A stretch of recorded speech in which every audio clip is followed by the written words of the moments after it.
Thank you to the Secretary for being with us on one of the greatest, if not the greatest, committee that we have on Capitol Hill. Amen. Just over the weekend, I drove through Winnebago County, Illinois. We're at the very top of Illinois. I noticed, being a kid that grew up in a small town, that a lot of the fields aren't planted. It is June 11th. Some farmers have given up on seeing any profit this year.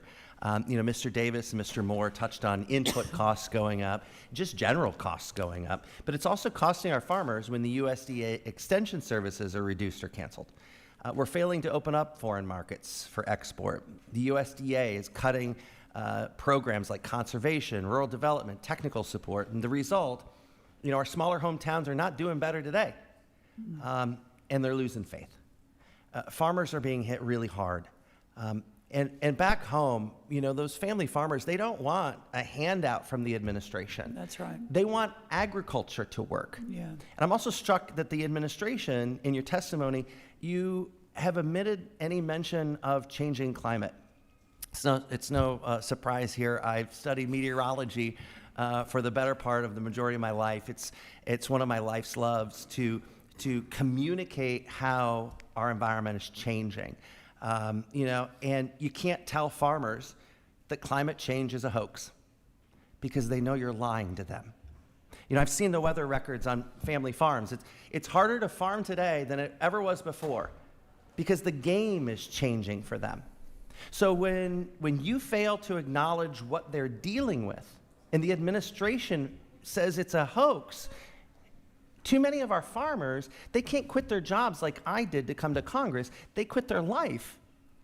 We're failing to meet their needs. And it's not politics, it's science. And you can't make farmers stronger or make America healthy by slashing the very systems that produce healthy food and homegrown clean energy. I did want to touch on, and I'm very concerned, that producers may not get their harvest to local schools and food banks through the LFPA. This improves our domestic food supply chain resilience. It generates revenue for our farmers in a time when they can't make a profit.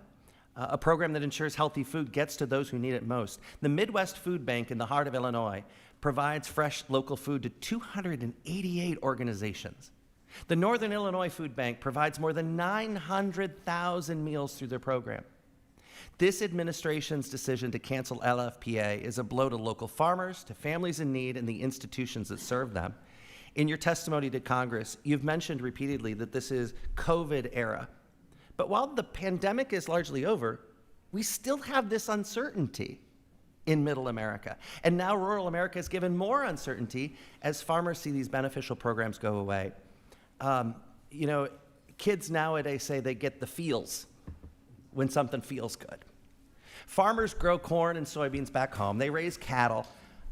They're proud of their livelihood, but what gives them the feels is when they provide food for our neighbors, helping lift people out of hunger and out of poverty through the LFPA. So, Madam Secretary, yes or no, will you commit to establishing a similar program that connects local farmers and local schools to food banks to provide healthier meals to students, improve food access for families, and reinvest in our economy?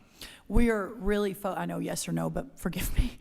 We are really focused on getting healthy produce and local farming into the schools, but very quickly, in Illinois, your local food for schools, y'all still have $5.5 million out of $7 million sitting in a bank that has not been distributed. And that was one of the reasons why the money couldn't move fast enough into the food bank. So let's put it into a program that works. I'm all for that. I have deep concerns about Make America Healthy Again. As you move the president's agenda forward, will you make sure that there is a seat at the table for farmers, for ranchers? The Agriculture Committee wants to be able to express their what they support, what they don't. We need to meet the need for food production, nutrition access, and rural economies. Can we get farmers at the table? Yes. Thank you. Also, I have very limited time left, but last question. How committed are you to making sure that our research, like the Peoria Ag Lab, our ag labs across the country are fulfilled and that the money's going to them? Yeah, of course, as we have refocused and realigned, but we have ensured, other than a handful that they are continuing, they are strong, and that they're doing really good work. So the ones that we pulled back, we had major deferred maintenance issues and a significant cost. So if you're hearing differently, though, please call Okay. me and let Great. us focus on that. Thank you, Madam Yeah, Secretary. I thank you. appreciate you. Thank you.